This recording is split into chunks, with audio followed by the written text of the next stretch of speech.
The day started like any other with the usual rush to get ready for work and drop my daughter off at school. But as I sat down at my desk, surrounded by fabric samples and design sketches, my phone rang. The caller ID showed an unknown number, which I almost ignored, thinking it might be another telemarketer. But something urged me to answer.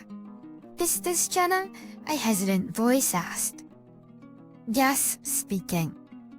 I'm sorry to inform you there's been an accident. Your parents..." The voice trailed off, but I didn't need to hear the rest to know my world had just crumbled. I remember asking for details, my voice sounding so distant as if someone else was speaking. But they were on their way to a quaint little town, a monthly tradition they had. Their car had veered off the road and tumbled down a steep embankment. It was a passerby who called it in, but by then it was too late. I don't know how long I sat there frozen, the phone slipping from my grasp. My mind was a blur, images of my parents flashing before my eyes. At their laughter, their love for each other, and their unwavering support for me. It all seemed so distant now. I managed to leave work early, driven by a need to share this unbearable pain with someone who would understand.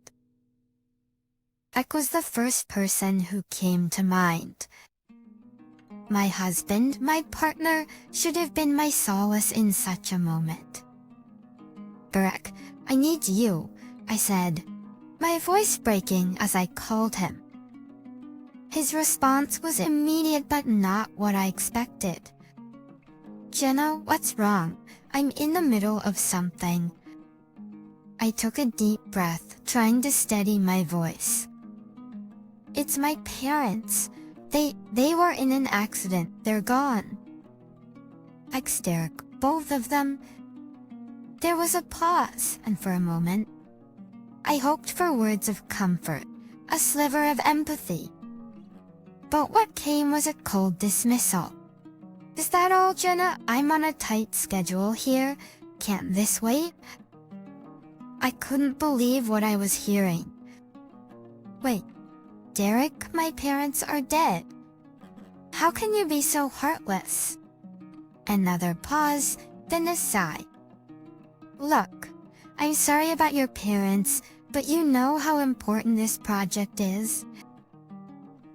I can't just drop everything. You'll have to handle this on your own." My hands were shaking, tears streaming down my face. "I thought you would care. I thought you would be here for me. Jenna, we all have our crosses to bear. I'm sure you'll manage. Just don't make this harder than it has to be." The line went dead. The silence that followed was deafening. I was alone, truly alone. But the realization hit me hard. The man I had married, the father of my child, was a stranger to me now. I thought back to the days when Derek would have dropped everything to be by my side. Where had that man gone? How had our love turned so cold and distant? But I had no time to dwell on these questions. Literally, I had a funeral to plan, relatives to inform, and a daughter to protect from the harsh reality that her grandparents were gone. As I set about these tasks, a resolve began to form within me.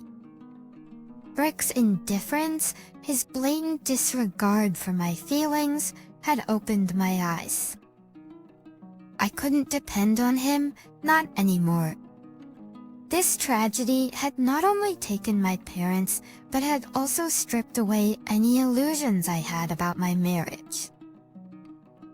It was a painful realization, but one that I could not ignore. I knew that the road ahead would be difficult, but I knew one thing for certain.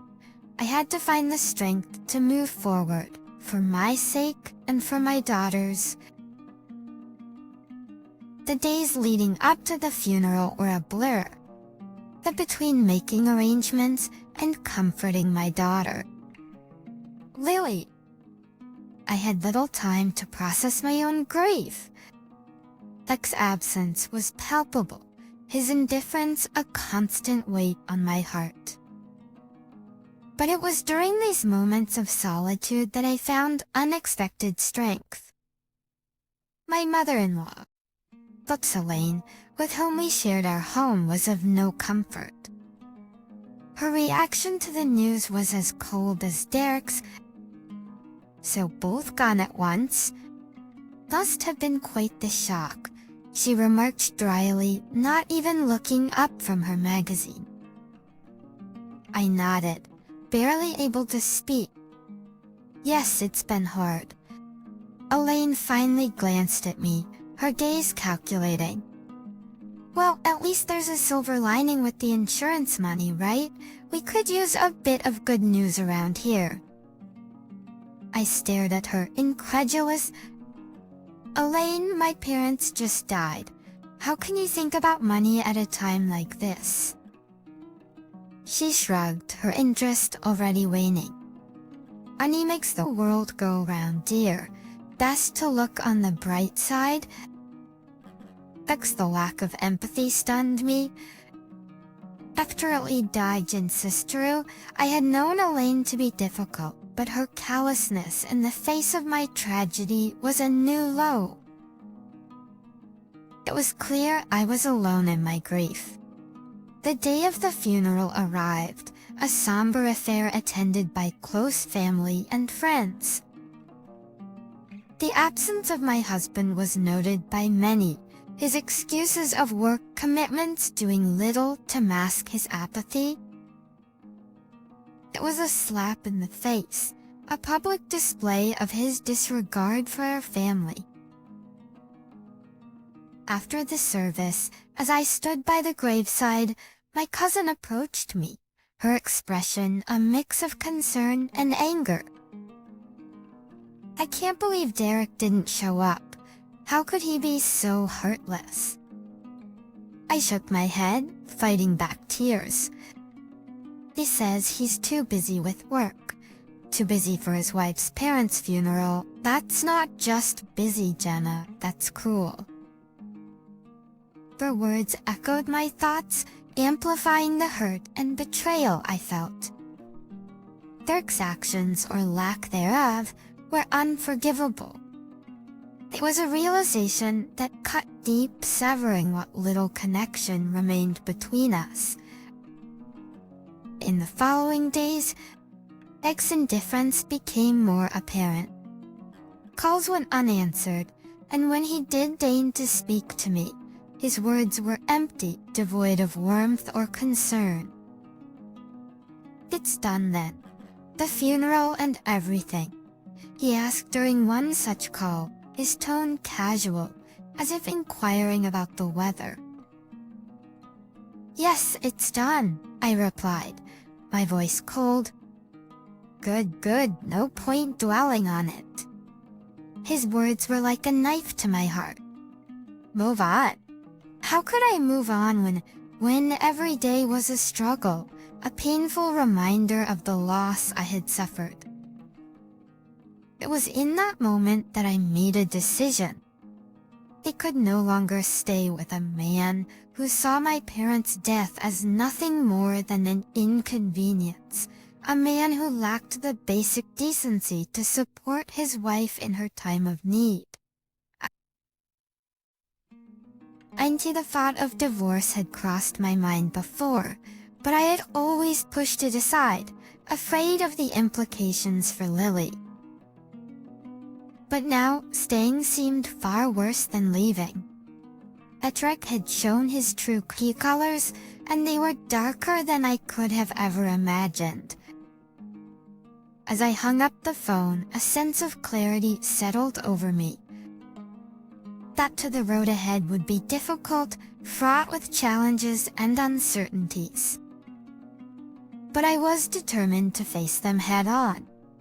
And for my sake, for Lily's, and for the memory of my parents, I would start anew. Derek had made his choice, and now I was making mine. In the days that followed my declaration, the atmosphere at home became unbearable. Derek's presence, once a source of comfort, now felt like a looming storm, always on the verge of erupting.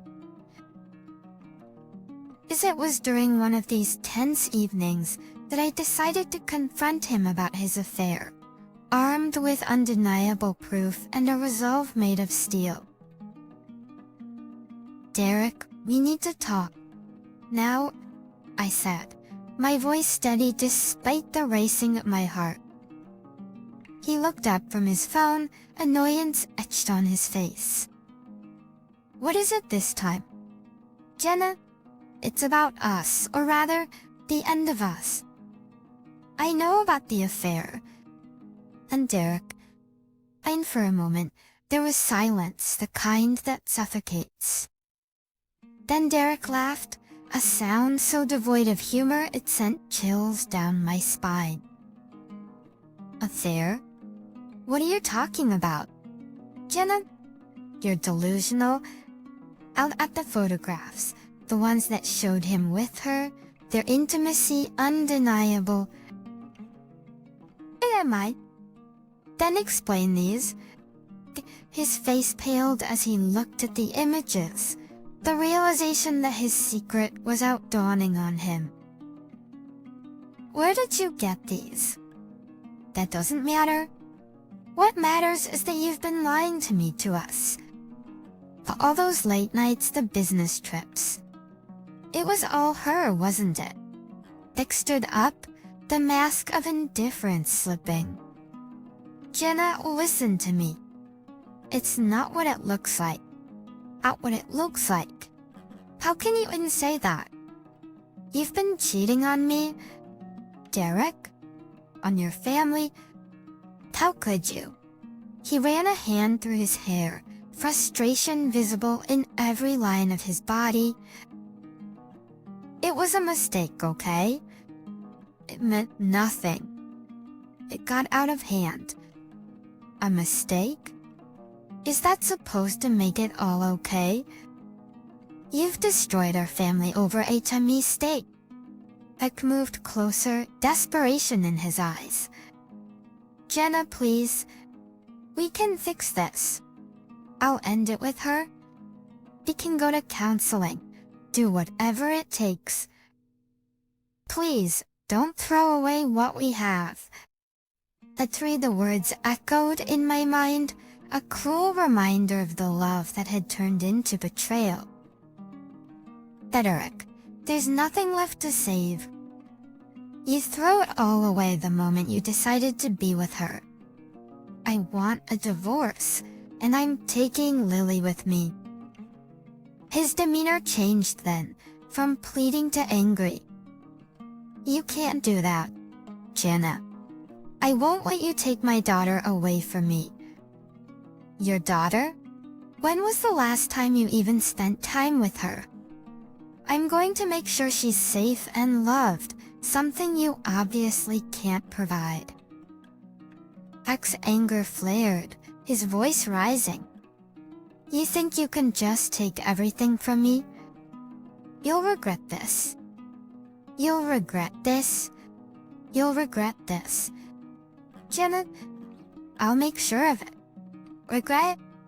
The only regret I had was not seeing Derek for who he really was sooner." As I walked away from him, from the wreckage of our marriage, I knew the road ahead would be fraught with challenges. But for the first time, I felt truly free, ready to face whatever came next with my head held high and my daughter by my side. The battle lines were drawn, and I was ready to fight for a better future, one where betrayal and indifference had no The following weeks were a whirlwind of legal preparations and emotional turmoil. Despite Derek's threats and attempts to intimidate me, I pressed forward with the divorce proceedings.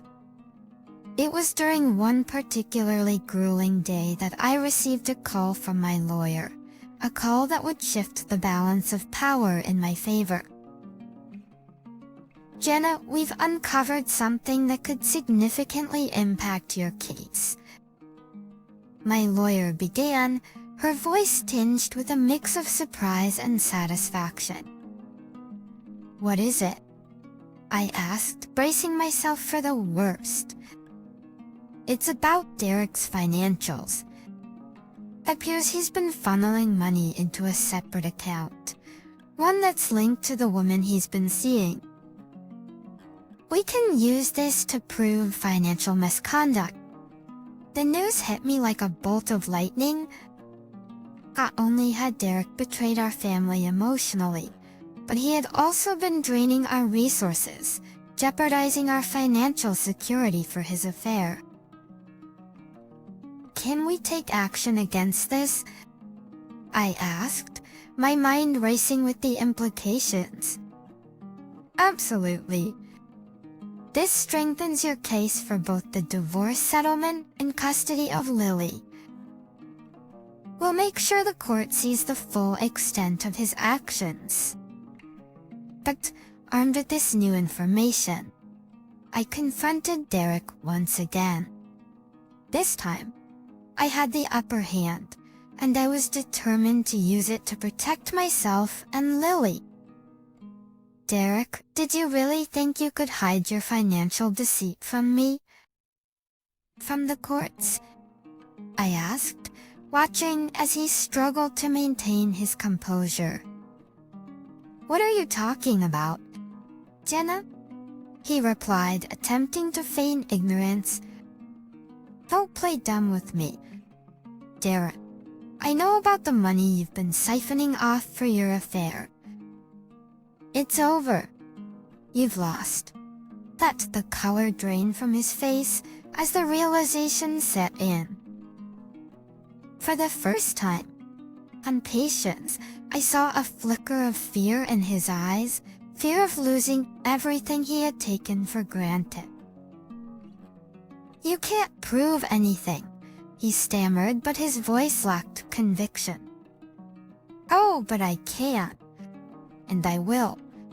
I'm going to make sure you pay for what you've done, not just to me, but to Lily.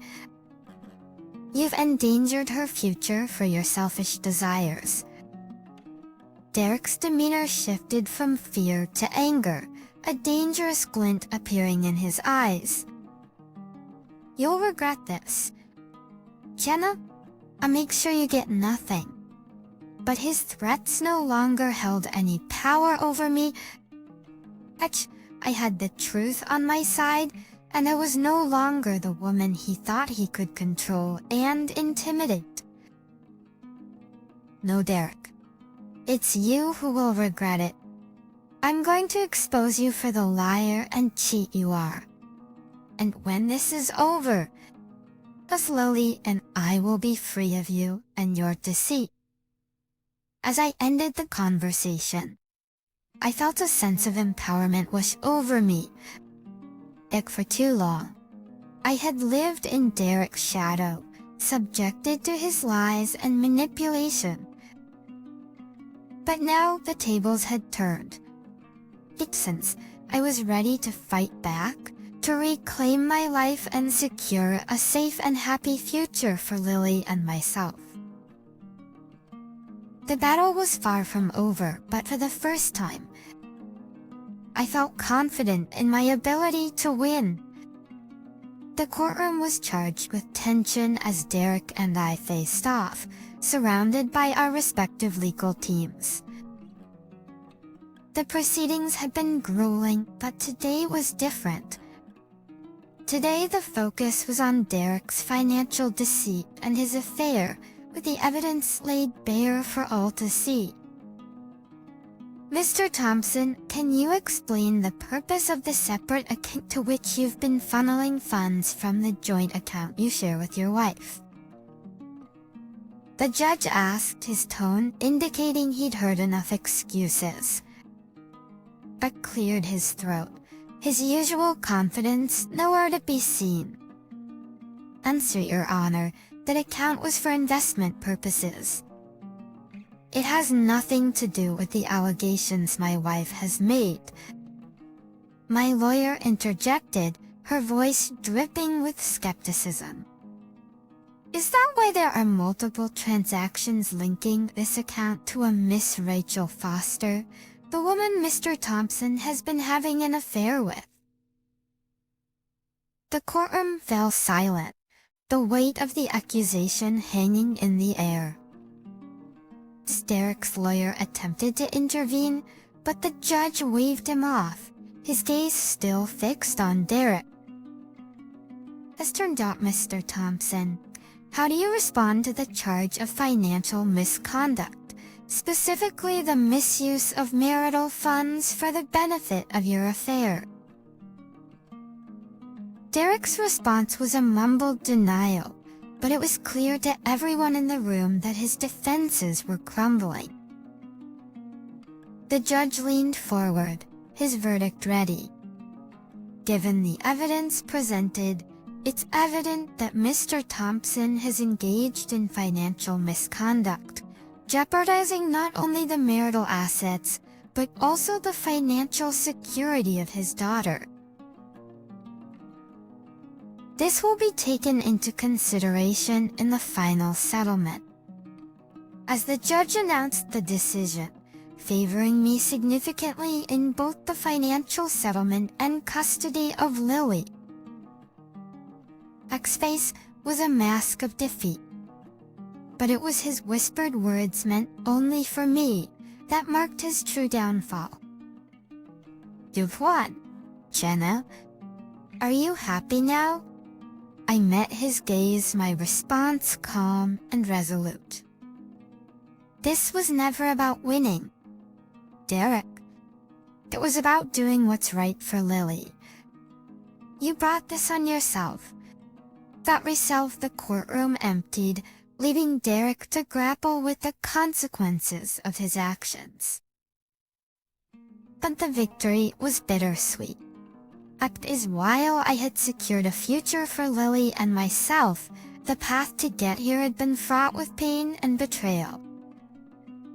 In the days that followed, the fallout from the trial became apparent. Derek's professional reputation suffered greatly, his misconduct in both his personal and financial dealings a public spectacle. The mirror swirled, and soon he found himself ostracized, his career in tatters. As for me, the fight had taken its toll, but I emerged stronger, more determined. With the divorce finalized and Lily's future secured, I could finally begin to rebuild our lives. Derek's downfall was a testament to the consequences of his actions, a reminder that the truth, no matter how deeply buried, always finds a way to the surface. The journey had been arduous, filled with challenges and heartache, but as I looked to the future, I knew that Lily and I were on the path to healing. X's shadow no longer loomed over us, his presence in our lives reduced to a distant memory. We were free to move forward, to create a new life built on love, respect, and honesty. And that was the greatest victory of all. The dust had settled on the courtroom battles, and with Derek's defeat, a new day dawned for Lily and me. Our first morning in our new home was filled with sunlight, casting a warm glow over what was a fresh start. But it wasn't just the location that had changed. It was the air around us, now free of the tension that had once suffocated us. As I unpacked a box in the kitchen, Lily came bouncing in, her laughter a melody that had been missing for too long. "Mom, look! The backyard is huge. Can we get a dog now? She asked, her eyes sparkling with excitement. I smiled, the idea taking root. You know, I think that's a wonderful idea. We'll need a bit of company in this big place. Her hug was tight, filled with a happiness that radiated from her. I'm going to name him Buddy.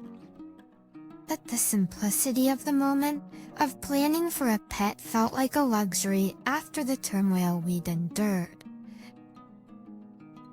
That it was in these small, peaceful instances that I found profound relief and hope for the future.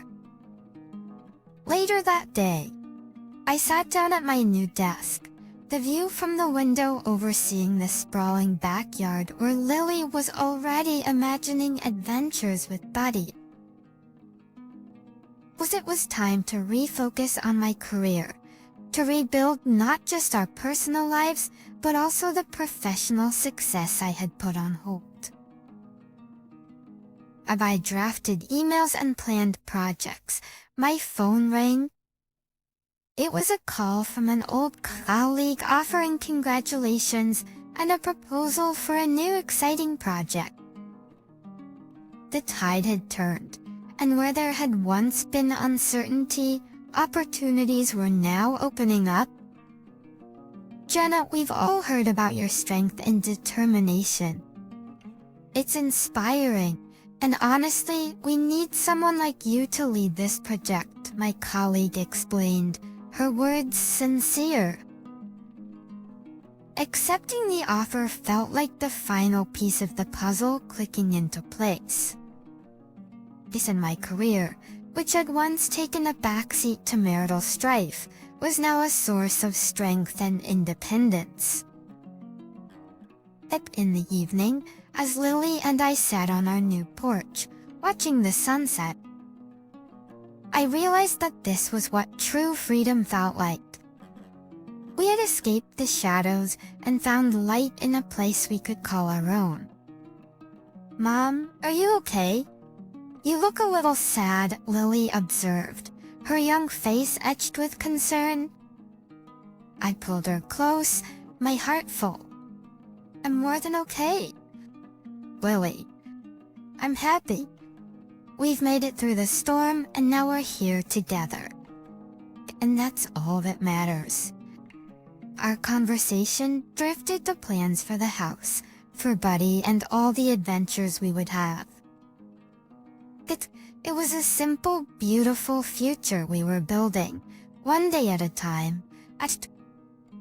Derek's downfall had been a necessary end, a closure to a chapter that had brought us nothing but pain. But in its wake, we found strength and a bond that only grew stronger.